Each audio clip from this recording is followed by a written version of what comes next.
Doctor కన్నా ముందు ఆమె ఒక మహిళ, ఒక స్త్రీ. తన వర్కింగ్ ప్లేస్లో తను వర్క్ చేస్తుంది, తను టైంలో అండ్ తను ఒక 36 అవర్స్ తను వర్క్ చేసి ఒక 2 అవర్స్ రెస్ట్ తీసుకునే టైంలో ఈ అగాత్యానికి పాల్పడ్డారు. తను రేప్ చేసి అతి దారుణంగా మర్డర్ చేశారు. దీన్ని మేము తీవ్రంగా ఖండిస్తున్నాము.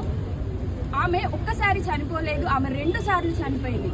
ఒకటి ఆ అగాత్యుల వల్ల చనిపోయింది, ఇంకొకసారి అది ఆ నిజం దాచిపెట్టడం వల్ల ఆమె 2వ సారి చనిపోయింది. మేము డిమాండ్ చేసేది ఒకటే, ఆ నేరస్తుల్ని తొందరగా పట్టుకోవాలి.